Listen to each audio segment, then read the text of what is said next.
Olá, hoje, dia 16 de 4 de 2020, estamos aqui mais neste dia comentando um pouco mais o nosso Evangelho, a nossa doutrina, que tanto nos conforta, que tanto nos ensina, que tanto nos prepara para a nossa evolução.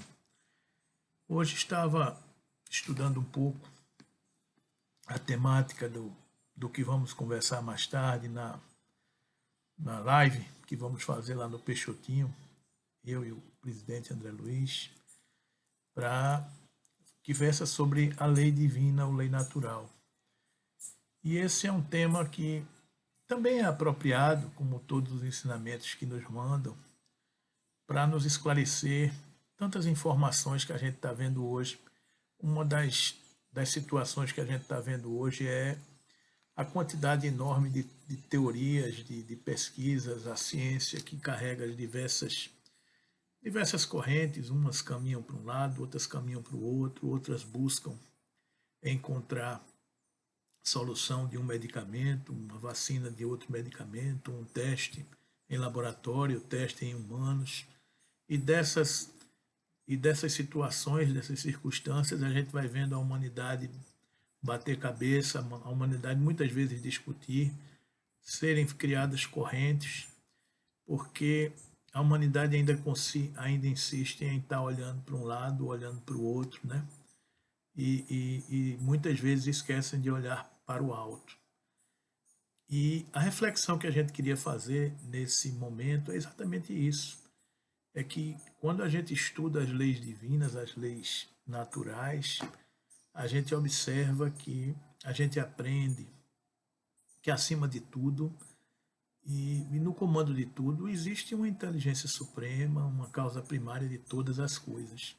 A mesma inteligência que vem conduzindo a evolução do orbe terrestre, que vem conduzindo a evolução do espírito humano, da alma humana que dorme no mineral, que acorda no vegetal, que desperta no animal e que se agita e anda no hominal, um princípio inteligente que evolui, que se torna espírito e que tem na encarnação sucessiva, no seu corpo de carne, a evolução necessária nas diversas moradas, nos mundos primitivos, nos mundos de expiações e provas, nos mundos de regeneração, nos mundos celestes, nos mundos ditosos.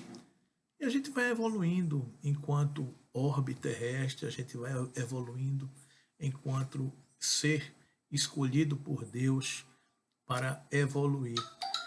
E é isso que a gente está refletindo. Da mesma forma que veio a pandemia, ou surgiu o vírus, com a permissão de Deus, um dia entenderemos melhor a motivação de tudo isso, ela também sairá de cena, porque a inteligência superior vai entender que já deu o recado, que já foi necessário. E aí surgirão as vacinas, os remédios, os cientistas que hoje estão pesquisando uma determinada pista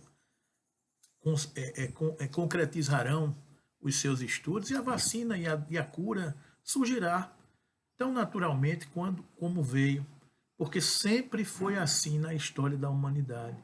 O amor sempre foi o objetivo maior. O amor que corrige e o amor que liberta. O amor que ensina, o amor que evolui. E acima de tudo isso está a inteligência suprema, a causa primária de todas as coisas, que no nosso orbe terrestre é tão bem executada pelo nosso governador planetário Jesus.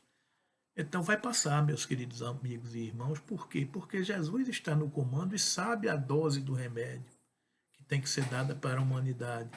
E um dos principais ensinos que esta pandemia está deixando ao homem é perceber a beleza e a grandeza de Deus, perceber a sua presença acima de todas as coisas, porque é o Deus que ama, é o Deus que corrige, é o Deus que ampara, é o Deus que ensina, é o Deus que provê, é o Deus que é a previdência divina em todos os instantes.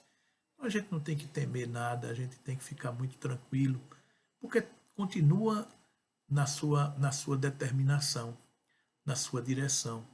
E a gente tem visto algumas mensagens e nós espíritas temos uma responsabilidade também nessa transição. A gente tem falado de uma transição. E eu vou ler para vocês aqui rapidamente uma mensagem que está no capítulo 1 do Evangelho segundo o Espiritismo, Não Vim Destruir a Lei. O nome da mensagem é A Nova Era. E ela diz o seguinte: Deus é único e Moisés é o Espírito que ele enviou em missão para torná-lo conhecido não só dos hebreus, como também dos povos pagãos. O povo hebreu foi o instrumento de que se serviu Deus para se revelar por Moisés e pelos profetas. E as vicissitudes por que passou esse povo destinavam-se a chamar a atenção geral e a fazer cair o véu que ocultava aos homens a divindade. Os mandamentos de Deus, dados por intermédio de Moisés, contêm o germe da mais ampla moral cristã. Os comentários da Bíblia, porém, restringiam-lhe o sentido, porque, praticada em toda a sua pureza, não na teriam então compreendido. Mas nem por isso os 10 mandamentos de Deus deixavam de ser como um frontispício brilhante, qual farol destinado a clarear a estrada que a humanidade tinha de percorrer. A moral que Moisés ensinou era apropriada ao estado de adiantamento em que se encontravam os povos que ele se propunha regenerar. E esses povos semi-selvagens, quanto ao aperfeiçoamento da alma, não teriam compreendido que se pudesse adorar a Deus de outro modo que não por meio de holocaustos, nem que se devesse perdoar a um inimigo. Notável do ponto de vista da matéria e mesmo do das artes e das ciências, a inteligência deles, muito atrasada, se achava em moralidade, e não se houvera convertido sob o império de uma religião inteiramente espiritual. Era-lhes necessária uma representação semimaterial, qual a que apresentava então a religião hebraica. Os holocaustos lhes falavam aos sentidos, ao mesmo passo que a ideia de Deus lhes falava ao espírito. O Cristo foi o iniciador da mais pura, da mais sublime moral, da moral evangélico-cristã, que há de renovar o mundo, aproximar os homens e torná-los irmãos, que há de fazer brotar de todos os corações a caridade e o amor do próximo e estabelecer entre os humanos uma solidariedade comum, de uma moral, enfim, que há de transformar a terra, tornando-a morada de espíritos superiores aos que hoje a habitam. É a lei do progresso, a que a natureza está submetida, que se cumpre, e o Espiritismo é a alavanca de que Deus se utiliza para fazer que a humanidade avance. São chegados os tempos em que se hão de desenvolver as ideias, para que se realizem os progressos que estão nos desígnios de Deus. Tem elas de seguir a mesma rota que percorre as ideias de liberdade e suas precursoras. Não se acredite, porém, que esse desenvolvimento se efetue sem lutas. Não. Aquelas ideias precisam, para atingir a maturidade, de abalos e discussões, a fim de que atraiam a atenção das massas. Uma vez isso conseguido, a beleza e a santidade da moral tocarão os espíritos, que então abraçarão uma ciência que lhes dá a chave da vida futura e descerra as portas da felicidade eterna. Moisés abriu o caminho. Jesus continuou a obra. O Espiritismo a concluirá. Um espírito israelita em 1861. Pois bem, queridos amigos e irmãos, a marcha da humanidade é o progresso. A marcha da humanidade é a evolução. O esforço de Deus, o esforço de Jesus e de toda a comunidade de espíritos e seus ministros é de nos fazer progredir, de compreender a necessidade da evolução. O que estamos passando é passando por um degrau da nossa escala evolutiva. E temos que ter a certeza e a confiança de que está tudo planejado e acontecendo conforme as determinações divinas, as determinações dos espíritos que dirigem o orbe planetário e comandam a evolução do nosso povo, da nossa classe espiritual que aqui habita.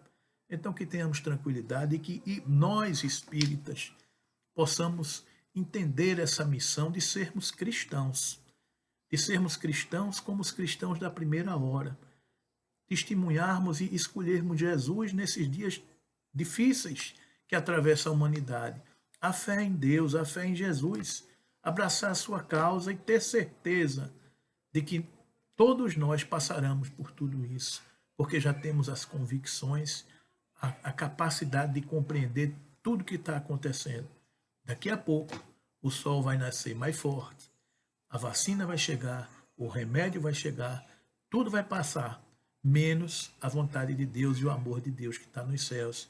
Que fiquem as lições e que a humanidade do porvir possa definitivamente ter entendido que esta terra será um mundo habitado por espíritos mais ligado às coisas do espírito do que as da matéria. Que fique para trás, que fique na história o egoísmo, a vaidade, o orgulho, todos os sentimentos inferiores e negativos que infelizmente nos fizeram chorar até aqui. Que nasçam nesse novo homem os sentimentos que nos farão sorrir, que nos farão felizes. Que Jesus fique conosco, que acenda e que faça brilhar a nossa fé, a nossa esperança em dias melhores. Fica conosco, Jesus, hoje e sempre.